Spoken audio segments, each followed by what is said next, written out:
from WBAY TV. This is Action 2 News at 10. Coverage you can count on. Good evening. Thanks for joining us today. We're seeing dangerous temperatures and wind chills again tonight, and they'll stick around for a couple more days. We already had a lot of school closings and delays reported earlier tonight. You can see those scrolling along the bottom of your screen right now. And we've issued a storm center 2 alert for cold. Meteorologist George Graffis joins us now with the latest on that. George.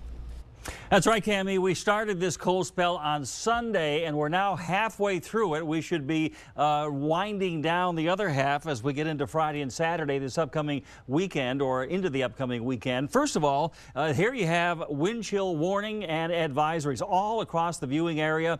Northwest of Green Bay in the darker shade, that's a warning for 35 to 45 degree below zero wind chills. In the eastern portion of the viewing area in the lighter shade of pink, that's a wind chill advisory for a wind chill of 25 to 35 below zero, and that goes until noontime on Wednesday. Current temperatures single digits, although it's 1 below zero now in Rhinelander. It feels 20 below in Rhinelander, wind chill 25 below in Antigo, and 18 below now in Sturgeon Bay. And those wind chill readings will be down around 32 below zero in Green Bay around 7 o'clock tomorrow morning, and much of the rest of the day you'll spend in the 20 degree below zero range on the wind chills the rest of the day. So well north of Green Bay, they'll be closer to 40 below in the morning, and the rest of the eastern portion of the viewing area from the Fox Valley eastward pretty much will be spending the rest of the morning, let's just say the rest of the afternoon, in those 20 degree below zero wind chill range of temperatures. So indeed, that's very, very low and very cold, and we'll have more of them ahead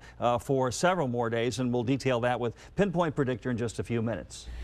Thank you, George. And as he just said, the extreme cold is only going to intensify before tomorrow morning. As Jason Zimmerman reports in our top story, this cold snap is impacting a lot of different activities. After what seemed like a warm-up this afternoon, the temperature feels like it's plunging again, and with several more days of this deep freeze expected, being outside even for a few minutes can be brutal. At Jones Park in Appleton, this ice rink is one of the few places where cold weather might bring out a crowd. I got an Under Armour under here.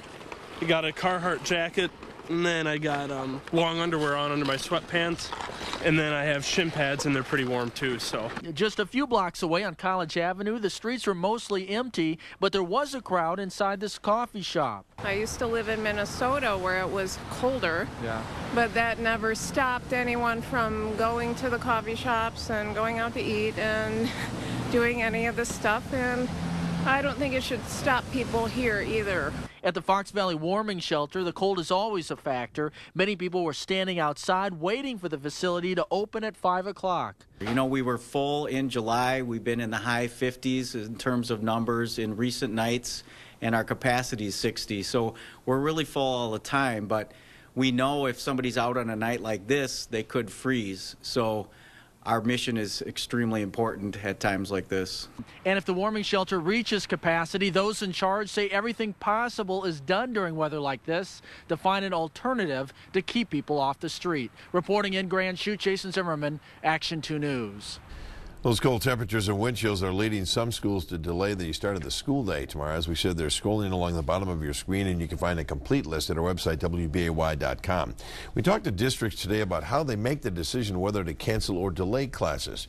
Brown County School District Superintendents say they usually hold a conference call before canceling school. It's probably fairly easy. You're going to delay or cancel all day, because if they get below 35 degree below wind chills, I think most of us have that kind of policy. Schools also have to take transportation into account. Bus companies say they haven't had many issues this year, but take precautions to make sure their buses are ready to go, even in these freezing temperatures. Firefighters near Cleveland and Manitowoc County battled a house fire tonight. Officers say they were called to a home on South Union Road, just south of Double X, after 7 o'clock. Police say no one was home at the time of the fire. No one was injured.